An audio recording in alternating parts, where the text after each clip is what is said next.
गुरुदेव जय गुरुदेव। जय गुरुदेव नाम किसका,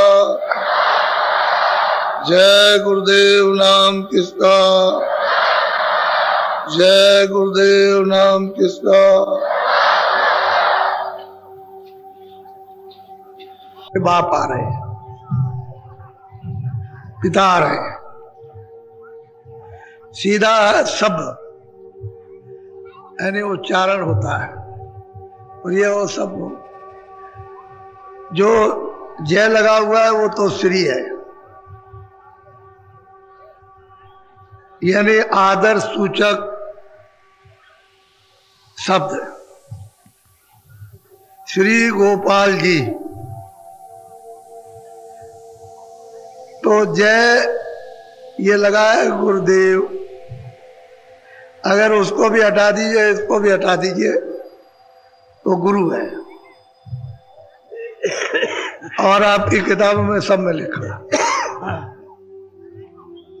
कैसे आप इसको काट दोगे। मैंने तो आदर सूचक शब्द का उच्चारण किया और कराया है। मैंने कभी नहीं आपसे कहा, कभी किसी ने नहीं सुना है कि मेरा नाम जय गुरुदेव। मैंने तो ये कहा वो प्रभु का नाम है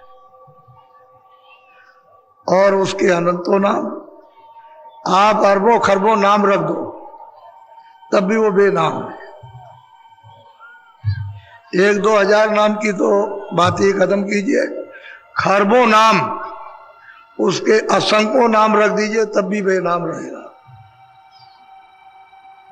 इसलिए आप क्यों शंका संदेह में पड़ते हैं। आदर सूचक शब्द का उच्चारण हमेशा करना चाहिए। सीधे सीधे किसी को गोपाल कह दो तो भद्दा लगता है, और फिर प्रभु का स्मरण करना है तो और भी उसमें प्रियता मधुरता होनी चाहिए। जय गुरुदेव।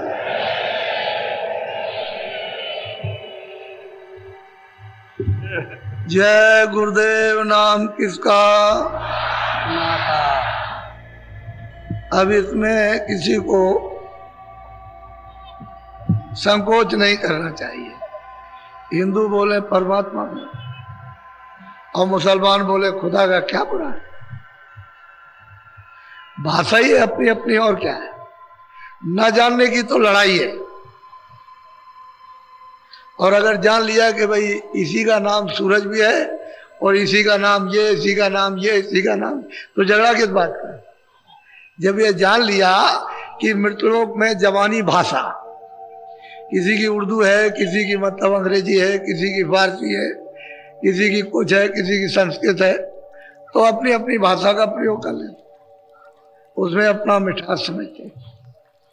तो इसलिए हम मुसलमान बोले खुदा का, ईसाई बोले घाट का, नुकसान क्या है। और जितने भी हमारे सरदार हैं वो सब के सब बोले गुरु का, तो किसी का कोई नुकसान नहीं। अरे भाई मालिक के कितने नाम, तो उसको तो आपको सबको हमेशा समझने की कोशिश करनी चाहिए। और वैसे ही न जानने के कारण लकीर के फकीर बने रहेंगे तो फिर कुछ भी नहीं बन, कुछ नहीं कर सकेंगे, ना अपना ना दूसरों का, ना अपना ही भला कर सके ना दूसरों का। तो इसलिए सब चीज को जान, अगर इन लोगों ने समझ ना लिया होता तो आप ये देखो दृश्य,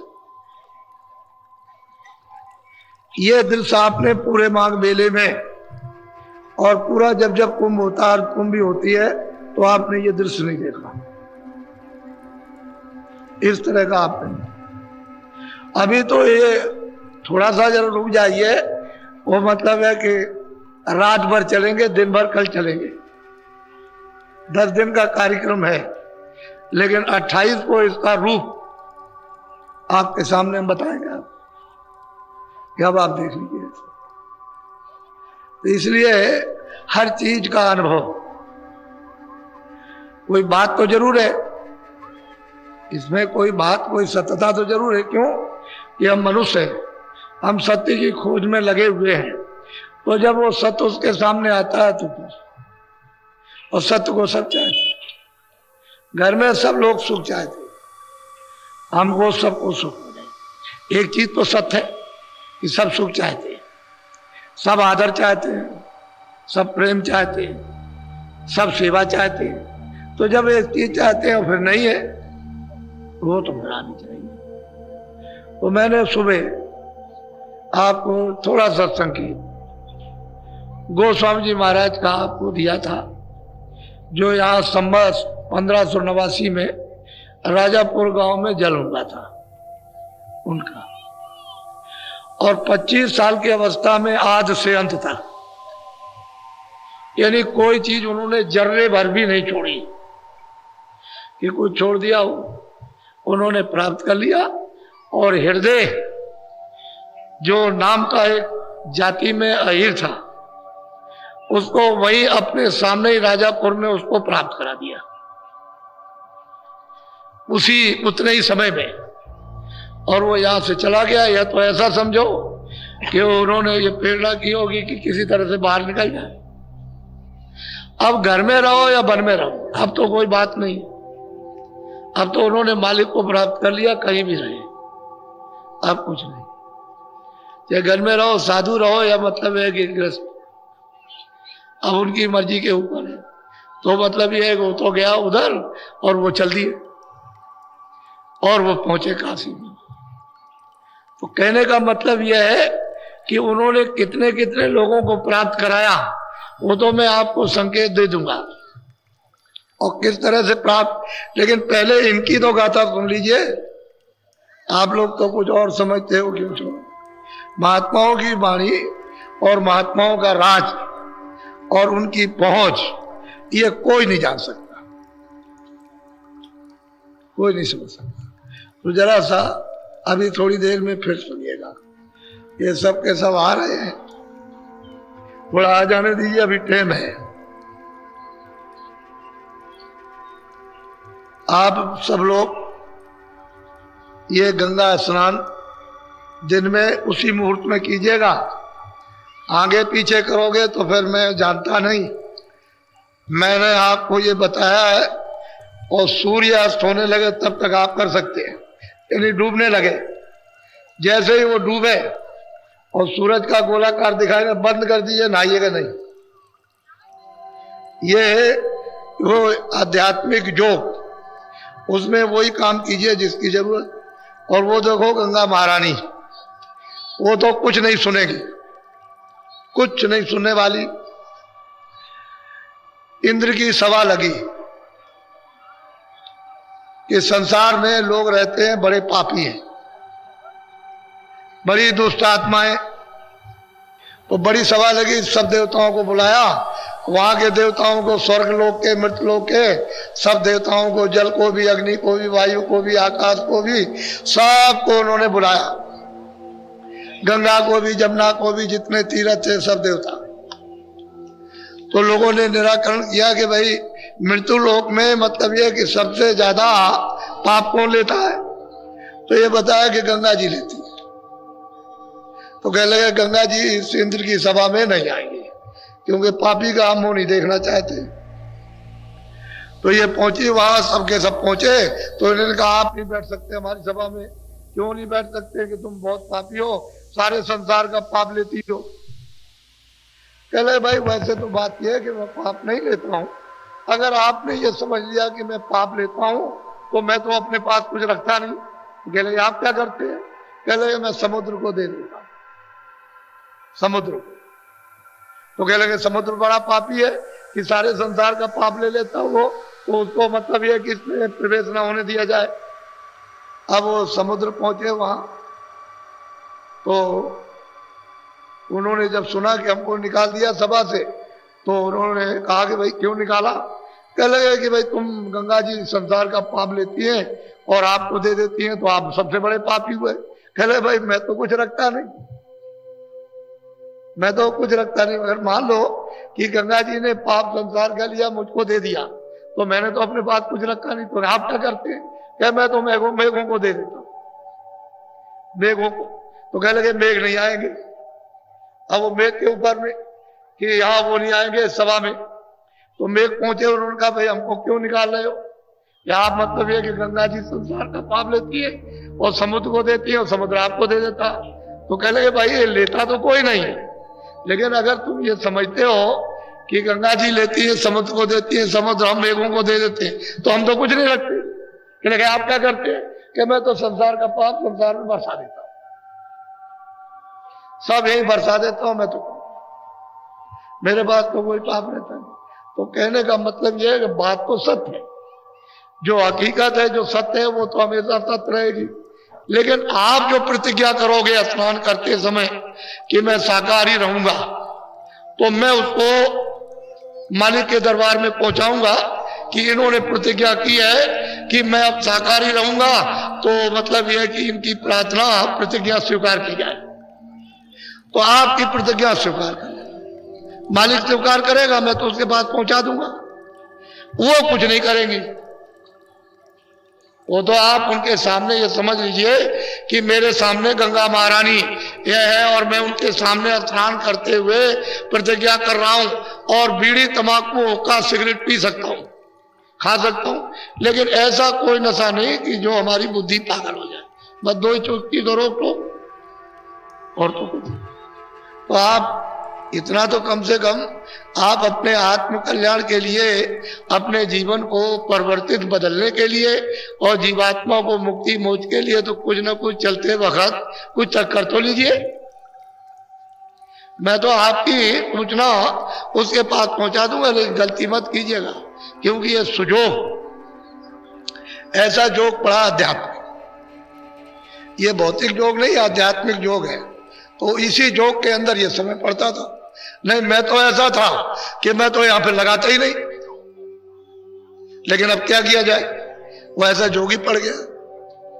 फिर उसकी सूचना आपको दे दी गई और आप देखिए अभी चले आ रहे हो, चले आ रहे हो। तो बहुत ऐसा इतिहास बनने दो, बनाओ शांति का, सुखद, प्रेम का, दया का, सेवा का, आदर सत्कार। किससे झगड़ा करते हो जब हमारा यहाँ कोई है ही नहीं, हमारा यहाँ कुछ नहीं, ना कोई हमारा है। किसके लिए गैरों का बोझा क्यों लाते हो? ये गैरों का लाद लाद करके जो जमा पहाड़ों की तरह से कर लोगे तो ये तो कर्म का कर्जा है, मैं ब्याज के आपको देना, उसका तो विधान बना हुआ पक्का। जब कृष्ण भगवान जब जाने लगे कि अब तो मेरा काम हो गया है, तो उन्होंने सूचना दी कि भाई मैं तो परम धाम को चला जाऊंगा। तो लोग दौड़ पड़े, कहने लगे चले जाएंगे तो मैं भी कुछ याचना कर लूं। तो उन्होंने ही बड़े परम मित्र थे कृष्ण भगवान के, दौड़ करके आए, कहने लगे भगवान हमने सुना है कि आप अपने परम धाम को जा रहे हैं। कहने लगे काम हो गया, अब हमको यहाँ रहने की क्या जरूरत है, काम तो हो ही गया। तो कहने लगे भगवान हमको भी ले चलिए। तो उन्होंने कहा देखो उदो, हमारे परम धाम को ऐसे कोई नहीं जा सकता। तो भगवान कैसे जा सकते हैं कि तुम जाओ और इस मनुष्य शरीर में तुम योग करो और योग के बल से अपनी जीवात्मा को जगाओ और तब मेरे परम धाम को जाओ। कह लगे मैं तो बुढ़ा हो गया हूं, अब तो मुझसे योग नहीं हो सकता।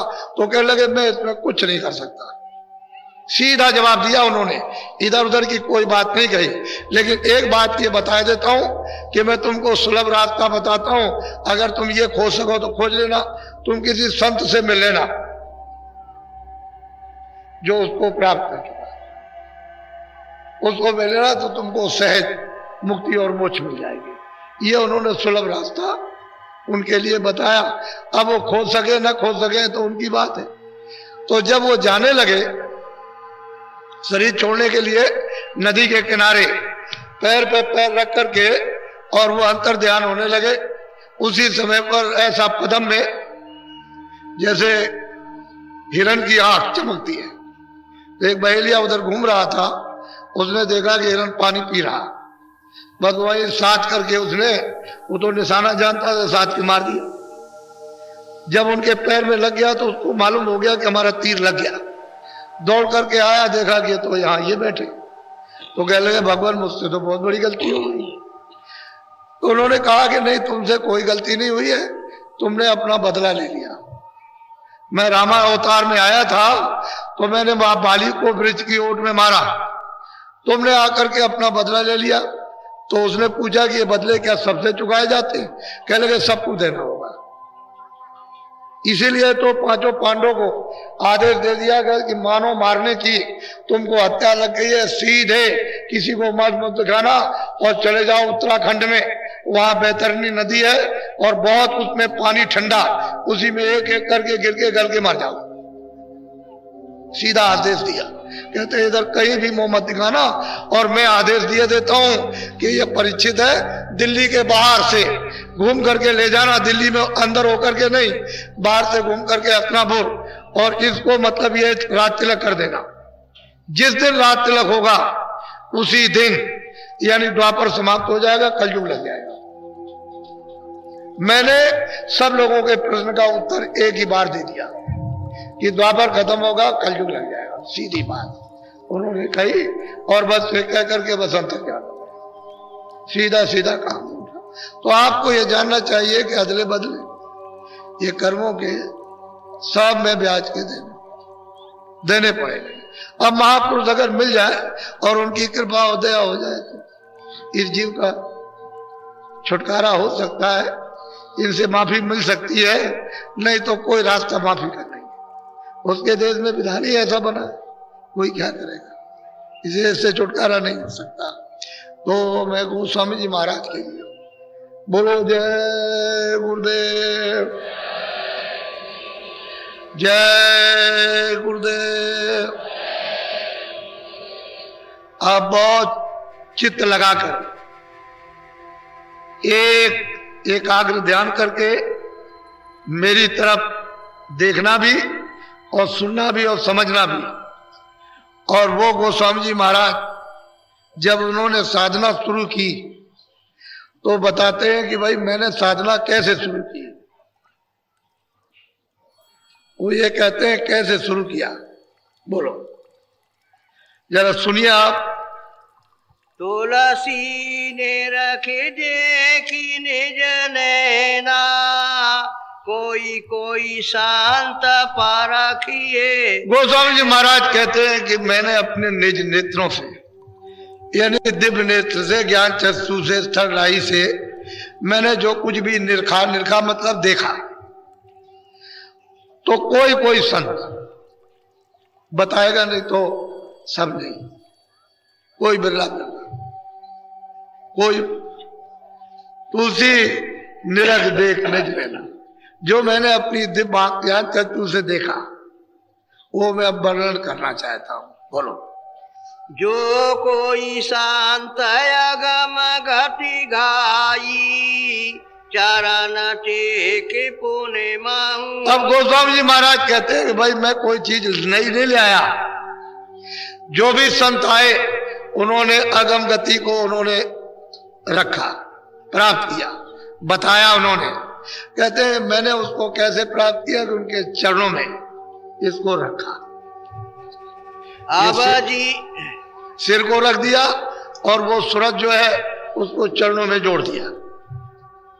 मैंने उनकी कृपा से, उनकी दया से ये चरण सिर टेक करके चरणों पर, और उनकी दया मिली तब कुछ कहा, बोलो। अब जीवन का कहो निबेरा, जासे मिटे भरम बस। अब कहते हैं भाई जीवों का कैसे छुटकारा होगा, ये जीव कैसे किनारे लगेगा और भरम इसका कैसे जाएगा, भूल भटक। अगर वो नहीं बताएंगे तो कैसे जा सकता, ऐसे नहीं जा सकता। भूल भटक तो तभी जाएगी जब उसके छुटकारे की जुक्ति बताएंगे, वह ऐसे नहीं जा सकता। अब मेरी तरफ देखो, ये दोनों आंखों के मध्य में ये सूरज जिसको रूह कहते हैं, सोल, ये दोनों आंखों के मध्य में बीचों बीच में दरमियान में सेंटर में बैठी है। यह है शरीर का, इधर देखो इसकी शरीर की सीमा, इधर देखिए, और उधर में है स्वर्ग का नाका, इसके बिल्कुल बीच में बैठक है। वैसे अलग थलग बैठी है, लेकिन अब क्या किया जाए कि इसको दरवाजे पर बैठा दिया, इस शरीर के दरवाजे पर सीमा पर बैठा दिया। और जब कूड़ा कचरा पड़ा तो ऊपर का जो प्रकाश फैला हुआ था वो दब गया, वो नीचे फैल गया सुराखों में, ये आंख में, ये कान में, नाक में, इधर में मेरुदंड में, इस तरफ में कंठ में, हृदय में, नाभि में और गुदा चक्र में, इंद्रिय द्वार में, इधर फैल गया। उसी की वजह से ये चलता फिरता है। अगर प्रकाश सिमट जाए तो इधर कुछ नहीं, इस तरह। तो बीचों बीच में यानी दरवाजे पे बैठी हुई, लेकिन दरवाजे के बाहर।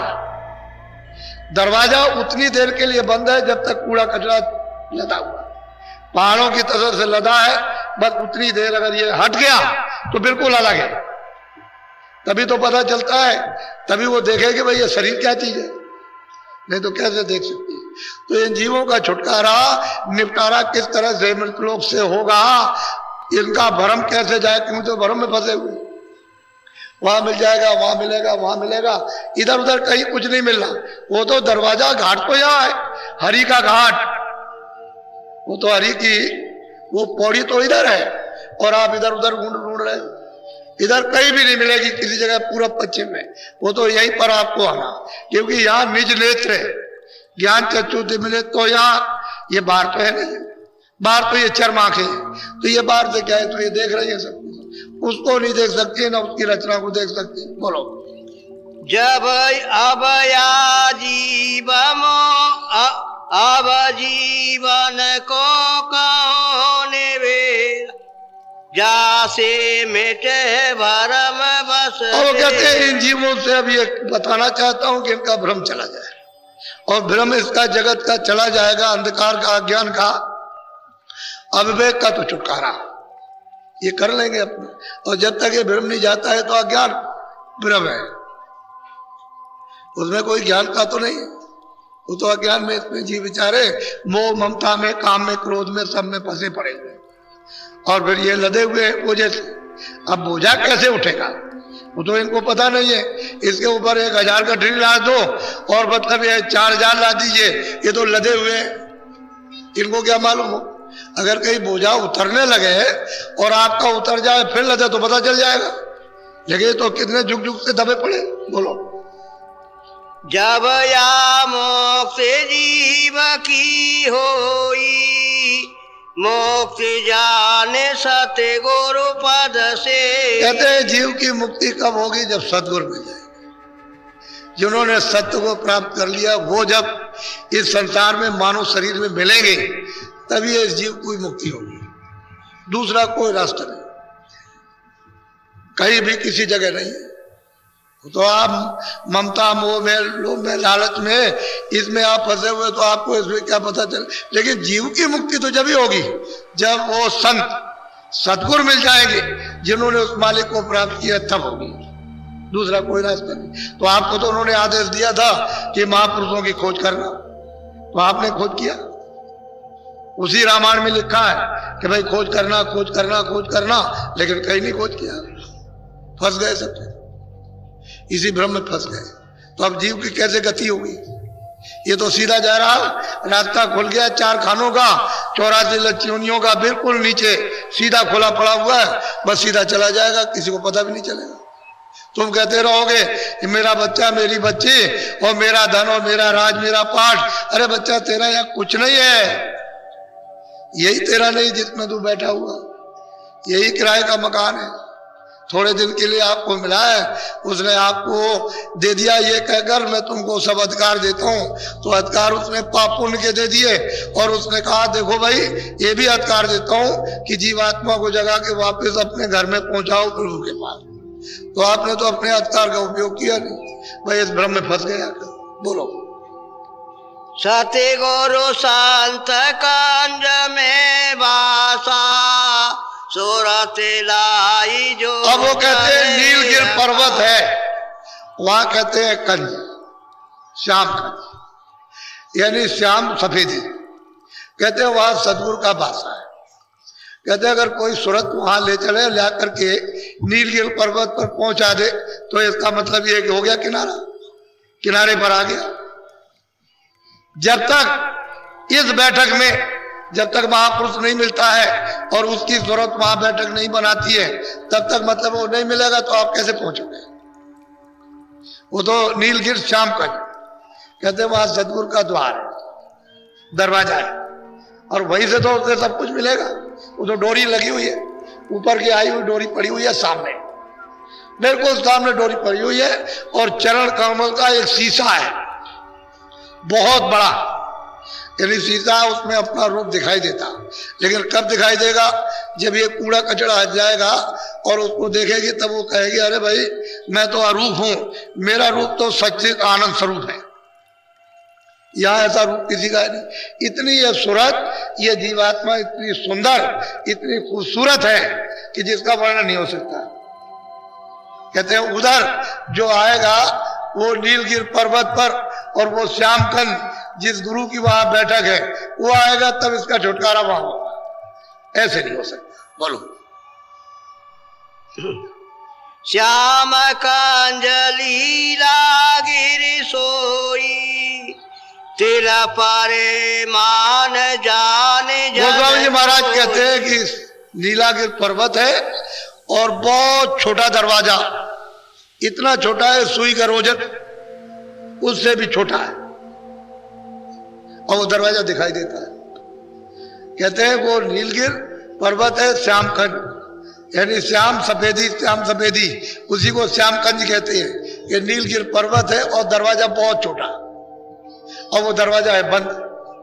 जब तक कोई भेदी उसको न जाने तब तक कैसे आप उधर जा सकेंगे? वो तो बंद है बिल्कुल एकदम से। बोलो। छेन छेन मन को ताहा लगावे, एक पलक छूट। अब गोस्वामी जी महाराज कहते हैं कि भाई नीलगिर पर्वत है, प्रकाश तो है, रोशनी दिखाई देती है, लाइट वहां पर है, तभी तो श्यामकंज नीलगिर पर्वत दिखाई देता है। लेकिन वो दरवाजा भी दिखाई देता है कि बहुत छोटा। इस दरवाजे में कैसे अंदर जाएंगे? वो दिव्य नेत्र से, ज्ञान चक्षु से वो दरवाजा बहुत बारीक दिखाई देता, लेकिन कैसे ये खुलेगा? तो गोस्वामी कहते हैं कि छिन कहते हैं सबसे छोटा समय, मन को ताह लगा ली। कहते हैं उसी जगह पर अपनी दृष्टि को और मन बुद्धि चित्त को लगाकर दृष्टि के साथ रखे, और रोज कहते हैं मैंने भी रोज किया। मुझे जब गुरु ने बताया और मुझको ये चीज मिली तो मैंने रोज किया, प्रतिदिन। जब इच्छा हो तभी बैठ जाए, जब इच्छा हो तभी बैठ जाए, जब इच्छा हो तभी बैठ जाए, और रोज। और कहते हैं कि मैं अपने मन को हमेशा छिन पर वहां ना भी अगर किया तब भी हमारा मन वही लगा, उसी दरवाजे पर। कहते हैं रोज छिन मन को था लगा भी उसी दरवाजे पर लगा ले। बोलो। सुरत ठहरानी रहे आकाशा, तिलक रखी मैंने सदे। कहते हैं सूरत दृष्टि, सूरत की दृष्टि, जीवात्मा की दृष्टि, यानी उसकी आंख, रूह की आंख, कहते हैं उसी पर ठहरी रहे, उसी तिल खिड़की पर। वो तिल के समान है, बहुत छोटा भारी। नीलगिर पर्वत है, श्याम का दिखाई देता है, प्रकाश हो। वही तो मैं आपको बताया करता हूं कि साधना के वक्त में ऐसा हो जाएगा, जब साधन करोगे तो ऐसा हो जाएगा, सब रोशनी हो जाएगी, लेकिन आपको कुछ ऐसे पता नहीं चलेगा। फिर रोशनी चारों तरफ तुम देखते रहोगे, ऐसे दरवाजा नहीं मिलेगा।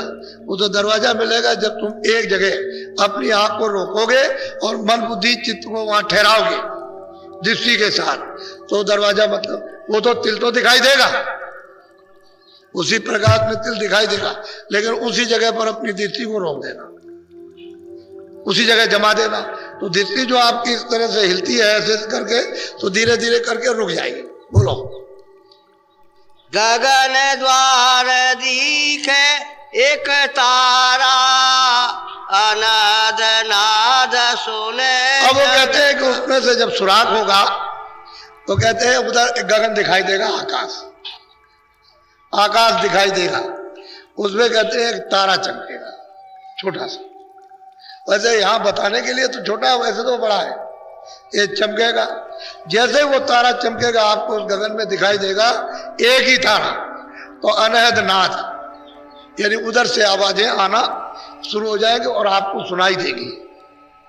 बाजे भी बजेंगे, गाने भी होंगे, और विभिन्न भांत के बाजे, विभिन्न भांत के गाने, और बहुत मीठे और बहुत प्रिय, यानी उतना खिंचाव होगा उनकी तरफ में, इतना रस होगा कि आपका मन उसी में भर जाएगा, उसी गाने और बाजू।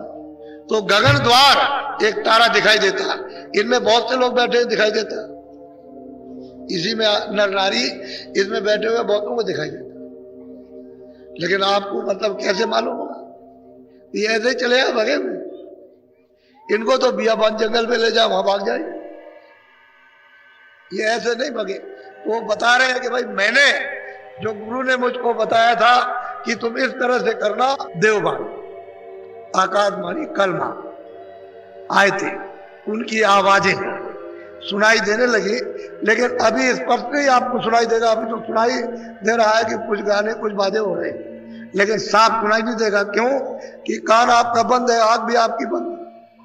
जब दोनों बंद है तो इतनी साफ चीज दिखाई नहीं देगी। तभी तो गगन द्वार एक दिखे तारा, छोटा सा एक तारा दिखाई देता, वो छोटा नहीं है, उसके चारों तरफ मतलब ये ढका हुआ, वो ढका हुआ है। वो जब खुलेगा तब वो वर्णन करेंगे कुछ और। बोलो। अनहद सुने गुण नहीं भाई, चोराते ठीक ठहरे जब। अब उसमें ये करना चाहिए कि जब अनहद वाणी जब सुनाई झंकारे आने लगे, सुनाई देने लगे, तो उसको गुनना यानी पहचानना, परखना कि इसमें किस किस तरह की आवाजें आ रही हैं, ये आपको छांटना है। जब आवाजें आने लगे तो उसमें से तो गुरु जो आवाज बताते हैं, पहले तो सब सुन लीजिए आप, उधर से आवाजें आने लगी और मतलब यह है कि बाणियां आने लगी। अब उसमें से जो बताएंगे वो नामदान के वक्त में, फिर उसको उसमें से छांट लीजिए कि अब हमको खोजना है कि वो आवाज किस तरफ है जो हमको नामदान के वक्त में बताई। तो जब आप छांटने लगेंगे तो वो आवाज आपको सुनाई देने लगेगी। बाकी जितने भी बहुत प्रकार की आवाजें आएंगी बंद हो जाएंगी, कोई आवाज आपके सामने आए। बोलो। चूवे अमृत पिए घाई, पीवत पीवत मन। अब गोस्वामी महाराज कहते हैं वो अमृत चूका है, उसमें से अमृत चूरा और मन खूब अच्छी तरह से पीता उसको। लेकिन ये जल नहीं है, ये पृथ्वी पर जो आपके कुएं का या नदी का या तालाब का ये जल होती है, जल नहीं है। उससे तो मीठा कोई चीज ही नहीं। अब ऐसे जल नहीं है लेकिन अमृत है। कहते हैं पीते पीते खूब मन छक गया। अब उस सूरत को कितनी ताकत उसके पीने से मिली कि मन इधर नहीं जाएगा, दौड़ेगा, वैसे बादशाहों की तरफ नहीं जाएगा, सूरत का साथ देगा, इसका साथ दे देगा। क्योंकि वो पीते पीते पीते पीते जब छक जाएगा तो उससे मीठी चीज कोई है ही नहीं। और उसी को ढूंढ रहा था कि जगत में कहीं ना कहीं छुपा हुआ हो तो हमको मिल जाए, देखने में, सुनने में, खाने में, भोगने में, बच्चों में, राज में, पाठ में, धन में, दौलत में, ठहरने में, इसमें कहीं हो तो कहीं से मिल जाए। तो इसमें तो कहीं आनंद है नहीं, और उसको मिलने लगा वो मिठास, तो पीते पीते छकने लगा। अब तो इच्छा उसकी खत्म हो जाएगी। बोलो। सूरत साथ सांद ठहराई, तब मन स्थिरता। कहते हैं कि सूरत को कब स्थिरता मिलती है? जब मन बुद्धि चित्त साथ दे। अगर मन बुद्धि साथ चित्त साथ नहीं देगा तो इधर कारोबार में, इधर में खेती दुकान में, लड़ाई में, झगड़े में, इसमें भागते रहेंगे। तो इन्होंने तो पर्दा इकट्ठा किया, इनकी तो गंदगी इकट्ठी की हुई है जो जीवात्मा में लदी है। अगर एक बार ये साथ दे जाए और इनको वो पीने को मिल जाए हमें, तो फिर सूरत एक दिन स्थिर हो जाएगी, दृष्टि उसकी एक जगह रुक जाएगी, फिर हिलेगी डुलेगी नहीं, इस तरह से नहीं करेगी, वो स्थिर हो गई दृष्टि। तो गोस्वामी जी महाराज कहते हैं कि मन ने जब अमृत को पिया खूब छक करके तो दृष्टि एक हो गई। अब दिव्य दृष्टि हो, ज्ञान दृष्टि, तीसरा नेत्र खुल गया। बोलो। सूरत ठहरे द्वार जिन पकड़ा, मन अपंग होई मान। कहते हैं कि जिस किसी ने भी यानी सूरत से ये द्वार पकड़ लिया, अमृत पी करके मन अपंग हो गया, भागदौड़ इसकी बंद हो गई। बगैर शब्द के ये कब्जे में आ ही नहीं सकता। चाहे लाख उपाय करो, रात और दिन करो, रात दिन पाठ करो, रात दिन जाप करो, लेकिन बिना शब्द के, बिना नाम के, बिना झनकारों के, ये बगैर अनैधनाथ के मन कभी बस में आ ही नहीं सकता। उसके बस में उपाय ये है ही नहीं। तो इनके इधर उधर थोड़ी देर तो समझ लिया कि रुक जाएगा, लेकिन फिर भाग खड़ा हुआ, ऐसे नहीं रुकता। फिर तो ये अपंग हो गया और अब सूरत का साथ देगा। तो सूरत अलग है, ये अलग है, इसका भंडार अलग है, सूरत का भंडार अलग है, चित्त का भंडार अलग है, बुद्धि का भंडार अलग है, प्राणों का भंडार अलग है, इंद्रियों का भंडार, सबका भंडार अलग अलग है। अब जब उधर जाएगा तो अपने अपने भंडार में सबको ले करेगा और सूरत इन सबको छोड़ती जाएगी, तब ये छुटकारा पाएगी। ऐसे कैसे पा सकती छुटकारा? ये तो उधरी से इसके साथ में ये दूध भूत लगा दिए गए। अब ये वापस लौटकर भंडार में जब तक ले नहीं हो जाती तब तक तेरा छुटकारा नहीं हो सकता।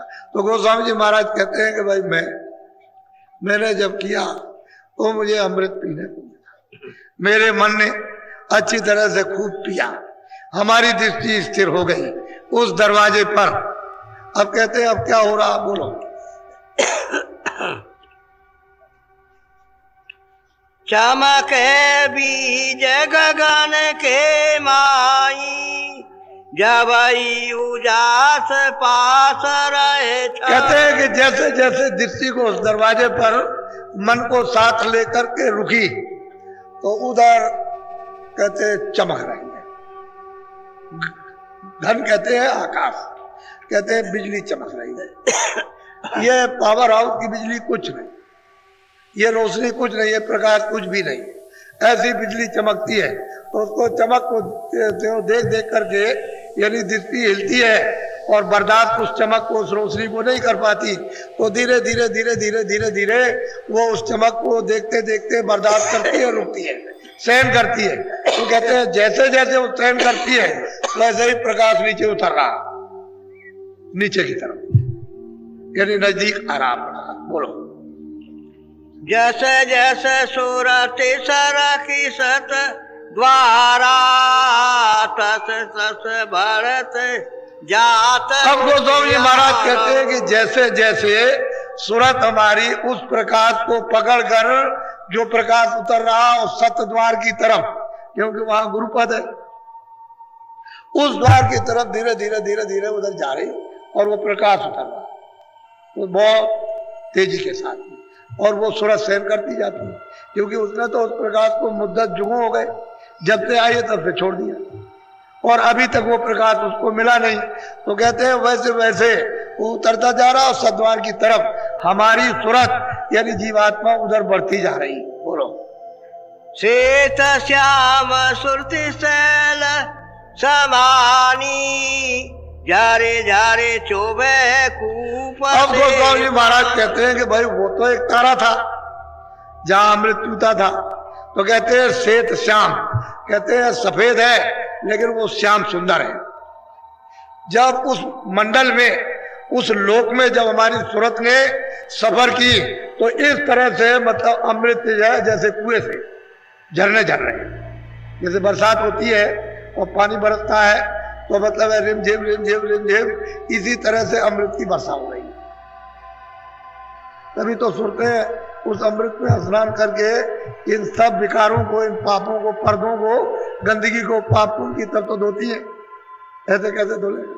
कहते हैं तो रिम झिम वो मतलब झर झर झर झर यानी झरने से, जैसे कुएं से झरने यानी जमीन से चलते और पानी बहता, इसी तरह से अमृत बह रहा।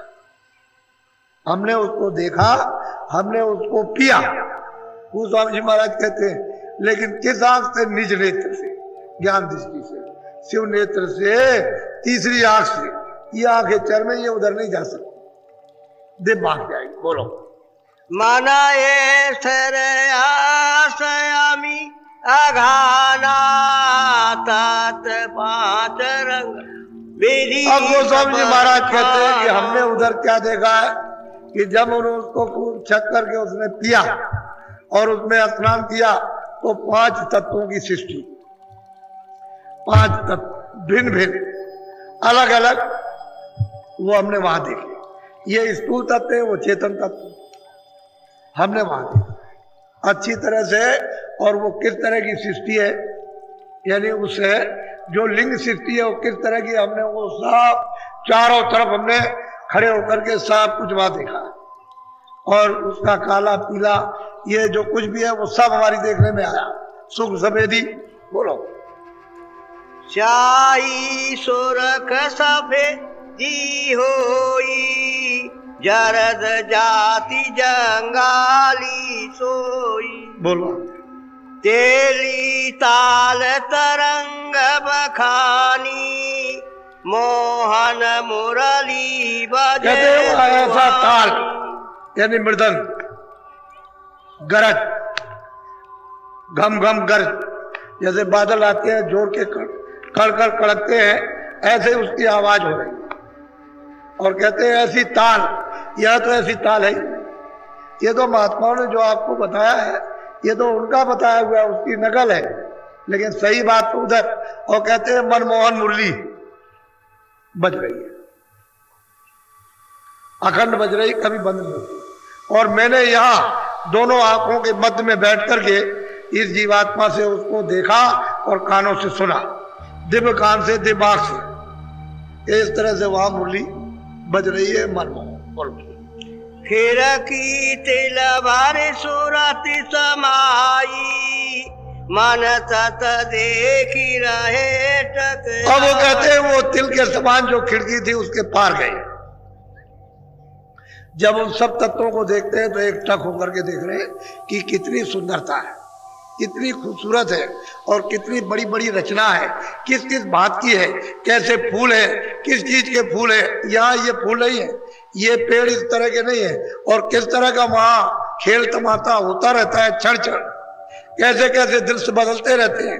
तो उधर में मतलब देव सृष्टि में ये खेल अगम होते रहते हैं। कहते हैं ये सब उस तत्वों में हमने ये सब कुछ देखा अपनी आंख से। बोलो। जब उजास घट भीतर आवा, तात तेज और ज्योति दिखावा। कहते हैं कि जैसे ही उजास जब अंदर में आया उस तिल को खिड़की के पार, तो कहते हैं एकदम उजाला ही उजाला। सामने कहते हैं जो दिखाई दे रही है वो निरंजन भगवान है, ईश्वर, वो खुदा है, गान है। गोस्वामी जी महाराज कहते हैं सामने हमने उनको अब देखा। ये तीन लोक के मालिक हैं, यहाँ के भी, मृत्यु लोक के भी है, और उसके बाद में मतलब स्वर्ग वैकुंठ के और ब्रह्मांड के, ये तीनों लोकों के मालिक है। और मैंने उनको देखा सामने। बोलो कैसे देखा, जरा सुनिए आप। बोलो। जैसे मंदिर दीप की बारा, तैसे ऐसे ही ज्योति होत। अब वो एक कुमार देते हैं कि जैसे मंदिर है, आप उसमें दरवाजा लगा हुआ और दिया जला देते हैं। कहते हैं ठीक विशाल मंदिर, उसमें ये बैठे हुए जिस तरह से एक इशारा कर रहे हैं, वो तो है तो आप और कुछ, लेकिन वो इशारा करते हैं। कहते हैं जो तो हो तो जा रहा। इस प्रकार का तीनों लोकों में मतलब एक उसका प्रकाश हो रहा, और उसके मुख से घंटा और शंख यानी अखंड बज रहा, कभी खंडित नहीं होता। और उसकी आवाज तुम्हारे कानों तक यहाँ तक आ रही है, लेकिन तुम्हारे कान बंद है इसलिए आपको सुनाई नहीं देता। और ये कान अगर खुल जाए जीवात्मा के तो साफ सुनाई देने लगे। जहां घंटा शंख बजता है वहां आरती अखंड और कीर्तन सदैव होता रहता है, और सदा वहां होता रहता है। कहते हैं कि हमने उस मंदिर में जैसे कि मतलब है कि वो दरवाजा है, सीखा लगा हुआ और ज्योत चल रही, हमने उसको देखा और अखंड आरती हो रही है।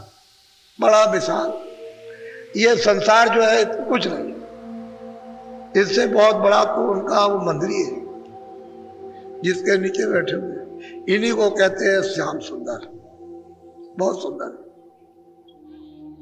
बोलो। ज्योति उजास फाटी पुन गयऊ, अंदर चंद तेज। अब गोस्वामी महाराज कहते हैं कि जब वो ज्योति जब दिखाई दी और उसका उजाला चारों तरफ, मतलब यह है कि दिखाई दिया, तो जो रास्ता दे दिया, उसी में तो रास्ता आने का, उसी से जाने का रास्ता, दूसरा कोई रास्ता नहीं है। उधरी से आए थे, उधरी से तो रास्ता उन्होंने दे दिया। तभी तो कहते हैं कि मोर बिलोक राम मुस्काई, यही राम है, 3 लोग के, इन्हीं के भेजे हुए राम थे। वो नीचे मंडल से सूरत आई हुई थी, इन्होंने भेजा था काम के लिए, अपना काम किया बस। इसी तो जो उनकी भेजी हुई उनका अवतार कहलाती है।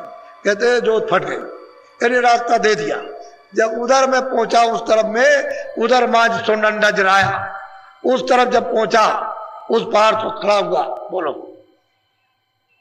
देखे तत सोई मनाए रहाई, पौने चांदा देखे घट। कहते हैं कि बहुत से चांद सूरजों के मंडल, 1-2 नहीं, बहुत। ये तो एक सूरज है, वहां तो अनंत सूरज मंडल है, तारों के मंडल किस तरह से चमकते हैं। यहाँ तो मतलब है कि हजारों नहीं, करोड़ों खरबों सूरज निकल जाए, वहां एक सूरज है तो उसके प्रकाश में सब लोग हो जाए। कहते हैं हमने उधर जाकर के तमाम मंडल, चांद के, सूरजों के, उसी सूरज और चांदों के ये प्रतिबिंब है, ये छाया है, उसी प्रकाश की तरह से नहीं। उसकी छाया उस पर्दे पर, उसकी छाया उस पर्दे पर, उसकी छाया उस पर्दे पर, कितने पर्दों पर पड़ने के बाद ये पड़ी। इसी तरह से तारागण मंडल, उनकी छाया उस पर्दे पर, उनकी छाया उस पर्दे पर, उनकी छाया, और फिर ये आपके असली तारागण नहीं, असली सूरज नहीं है, ना असली चांद है, ये प्रतिबिंब है। जैसे आप इस तरह से एक शीशा ले लीजिए और सूरज के सामने जरा टेढ़ा कर दीजिए, तो कमरे के अंदर उसका प्रकाश चला जाएगा, कमरे में उजाला हो जाएगा। लेकिन सच्चा सूरज नहीं है कमरे के अंदर, वो तो प्रतिबिंब है। ऐसे ये प्रतिबिंब है। हमने अपनी आंख से, यानी सूरज और चांद और तारों के अनेकों मंडल देखे। कब देखे? जब वो जोत ने रास्ता दे दिया, वो जो मंदिर में जल रही थी, उसके जब पार गए, तब ये देखा कि ये क्या है। तब ये सबको तो दिखाई देना शुरू हुआ। बोलो। देखे तत सोई मनाई रहाई, पौने चांदा देखे घट। सही बात तो ये मन का भंडार मिल गया। अभी अपने भंडार में ले हो जाएगा तो एकदम कर। ये तो 3 लोग का मालिक है। जब ये वहां पहुंच जाएगा, वहां पर जो मंदिर है, और उसका जब वो दर्शन जो तक करेगा, तो ये अपने भंडार में तो 3 लोगों का मालिक है। लेकिन वहां से एक जरा सा जर्रा इसके साथ में लगा दिया, तो ये बेचारा यहाँ मुसीबत भोग रहा। वो इसके साथ तुरंत भी परेशान है। पहले तो दोस्ती थी, अब दुश्मनी हो गई, ये भोगों में लिप्त हो गया। इंद्रियां तो इधर लग गई, इंद्रियों के दरवाजों पर उठ के रस ले रहा, रस मिलता नहीं।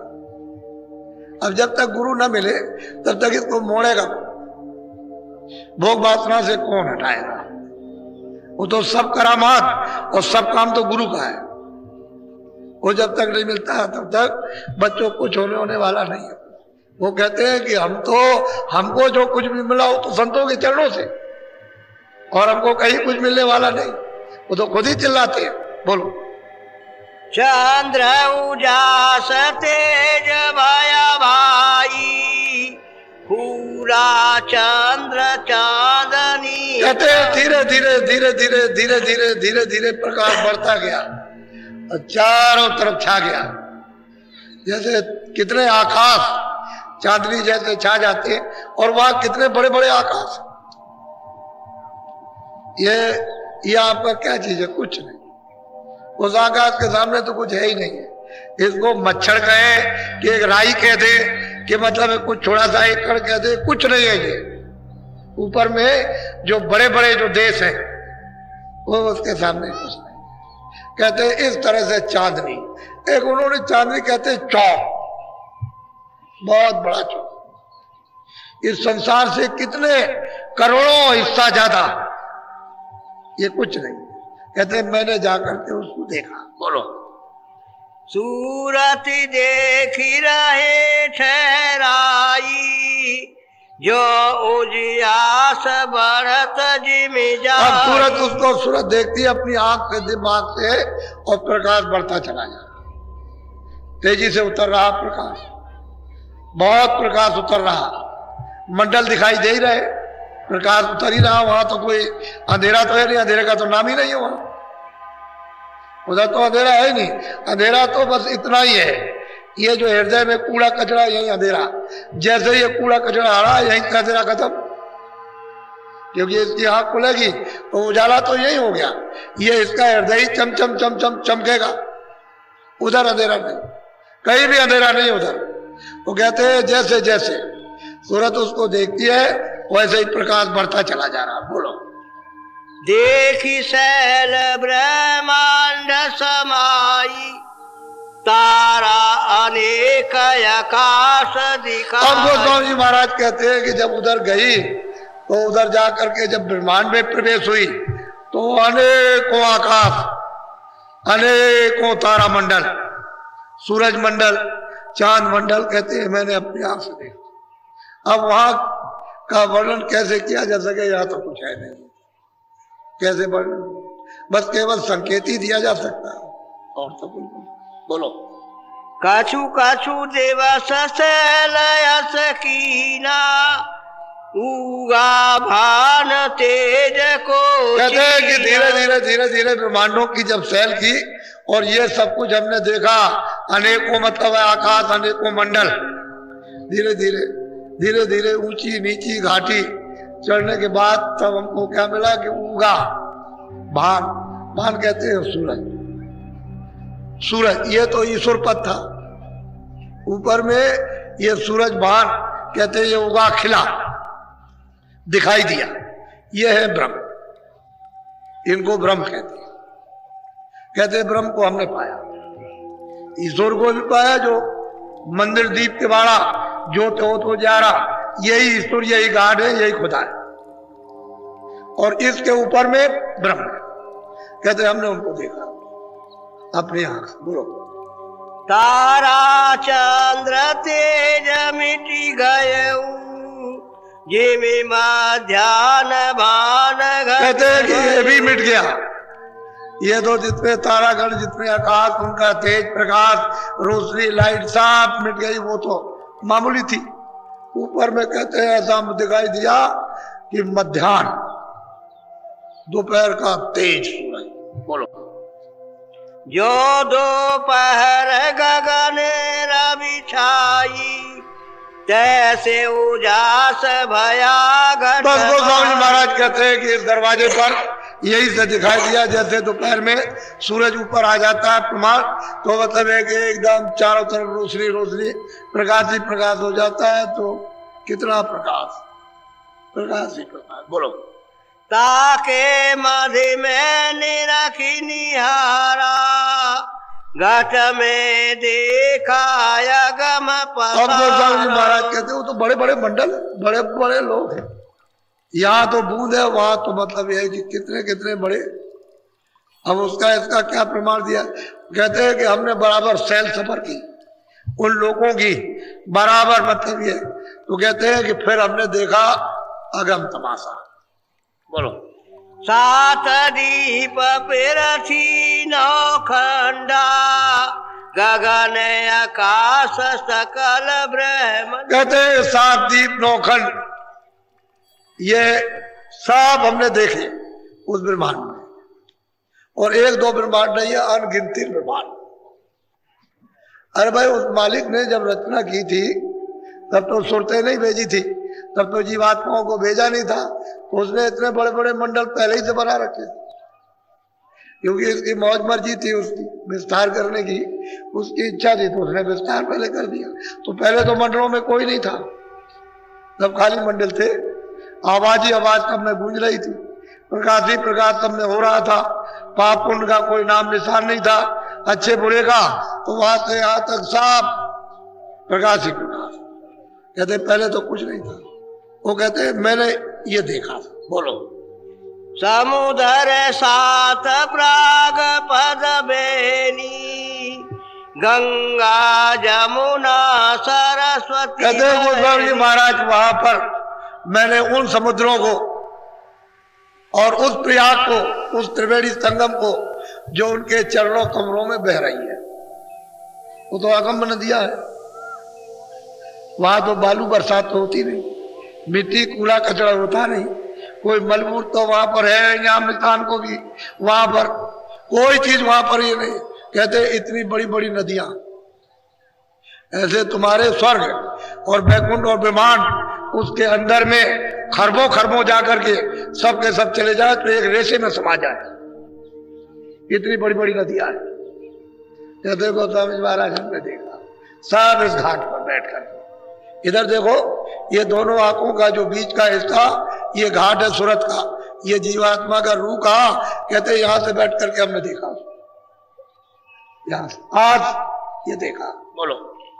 और नदी 18 गंगा, ये सब निरखी पराब्रह्म। कहते और 18 कहते हैं नदियां, ये सब ब्रह्मांड में सब देखने को मिला।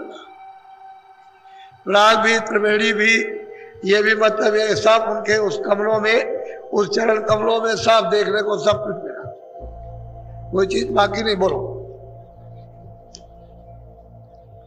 चारों खाने जीवन होई, अंडज पेंडज उख। और गोस्वामी जी महाराज कहते हैं कि भाई ब्रह्मांड में तो ये सब चीजें वहां से दिखाई देती है कि अंडज क्या है, पिंडज क्या है, उमज क्या है, स्थावर क्या है, चार खाने क्या है, 84 लक्ष्मियां क्या है, नरक क्या है, मतलब ये सब कुछ वहां से दिखाई देता। सो मैंने ब्रह्मांड में सब कुछ देखा, कोई चीज बाकी नहीं छोड़ी है, जरा सी भी सब उन्होंने देख डाला, सबका अनुभव किया 25 साल के अंदर ही। ये सब अनुभव उनका 25 साल के अंदर ही है। जवानी का जो शुरू होने जा रहा और पहले ही प्राप्त कर लिया, ये ज्यादा दिन की बात भी नहीं। बोलो। भेने भेने जीवन कर विस्ताना, चारे खाने 84। कहते हैं अलग अलग जीवों का फिर इसमें विस्तार, ये पशु है, पक्षी है, कीड़े है या स्थावर है, इनका अलग अलग, फिर 84 लक्ष्मी योनिया का, और फिर नरकों का अलग अलग, उनका सबका स्वभाव अलग अलग विस्तार, उनके अलग अलग कर्म। ये कहते हैं हमने सब वहां देखा। बोलो। और पहाड़ नारे बहु तेरा, जो ब्रह्मांड में जीव बसे। कहते हैं यहां भी देख लिया, और जो जीव ब्रह्मांड में जो बसे हुए, जो वहां खचाखच ये सुरते हैं जीवात्मा, उनको भी देखा, इधर भी देखा, उधर भी देखा। न स्वर्ग बचा, न वैकुंठ बचा, न ब्रह्मांड बचा, न विष्णु बचे, न शिव बचे, न शंकर बचे, न अध्यात्म शक्ति बची, और न ईश्वर बचे, न माया बची, न वो मतलब है कि ब्रह्म बचे। कहते हैं सब मैंने देखा अपनी आंखों से। बोलो। काछु काछु देवस शैलयस कीना, तीन लोक भीतर में ची। कहते हैं कि ये सब कुछ मैंने 3 लोक, ये भी मैंने देख लिया, और 3 लोक के परे जब ये कहते हैं सफर करते रहे, सब लोगों में घूमते रहे, तो ये हमने सब देखा। और ये 3 लोक का सब अब इसके परे है, ये तो पिंड लोक है, इसके ऊपर अंड लोक है, फिर उसके ऊपर में ब्रह्मांड लोक है, और उसके बाद तब पार ब्रह्मांड शुरू हो रहा है। बोलो। जो जग घट घट माही समाना, घट घट जग जीव माही जा। कहते हैं कि भाई जिस तरह से जीवात्माएं मंत्रों के मंदिर में बंद की गई है, तो ये तो गलीच और मैली हो गई, लेकिन ऊपर में जो है जीवात्माएं जो वहां रहती है, वो तो प्रकाश में, वो तो रोशनी में, वो तो सबके लिए। वहां तो ये कोई जन्म और मरण इस तरह का नहीं है जैसे आपको, लेकिन वहां उसकी अवध है, 1 लाख बरस की है, 2 लाख बरस की है, 50,000 की है, 20,000 की है, इस तरह से अलग अलग मंडलों में उनकी अवध है कि इतने दिन तुम यहाँ रहो और इस सुख को भोगो, और भोगने के बाद फिर नीचे चलो, यहाँ मृतलोक में आ जाओ। तो वहां भी नहीं टिक सकते, यहाँ भी नहीं टिक सकते, फिर आप ब्रह्मांड में भी नहीं टिक सकते, क्योंकि वहां की भी अवध है। इतनी मेहनत करने के बाद कहते हैं रहे तुम उसी जाल में, फिर लौट के आ जाओगे, फिर जन्मोगे, फिर मरोगे, और फिर कर्मों के बंधन में बंधोगे, और फिर 84 जाओगे, नरकों में जाओगे। बात तो वही है। कहते हैं ये हमने सब देखा। बोलो। ऐसे कई दिन बीत सिराने, एक दिवस गए अधर अब गोस्वामी ठिकाने। महाराज कहते हैं इस तरह से बहुत दिन बीत गए देखते देखते, और सब कुछ समझते समझते ये सब एक दिन क्या हुआ कि हमारी सूरत चढ़ गई इसके परे, वो उधर चली गई। कहते हैं जो अधर का जो उसका मतलब आधार था उसको पकड़ा, उधर उधर कहा था, उधर से आवाज आई, और आवाजी को पकड़ के जाते हैं सब को। नाम को ही पकड़ के चढ़ना, दूसरा और कोई रास्ता नहीं, उसी को पकड़ के चढ़ गए। बोलो। पर्दा दूसर फोड़ी उड़ानी, सूरते सुहागे ने भैया। कहते हैं कि पर्दा ये दोनों उसने तोड़ दिए, मृतलोक का भी तो खत्म हो गया, फिर उसने मतलब यह है कि अंडलोक का भी और ब्रह्मांड का भी पर्दा तोड़ दिया। अब ये पार ब्रह्मांड की तरफ गई। बोलो। शब्द सेंध में जाई सिरानी, आगम द्वार खिड़की नियन। कहते हैं कि शब्द सिंध है, यानी शब्द का समुद्र है, आवाज का समुद्र है, देववाणी का समुद्र है, ब्रह्मवाणी का समुद्र है, आवाज ही आवाज।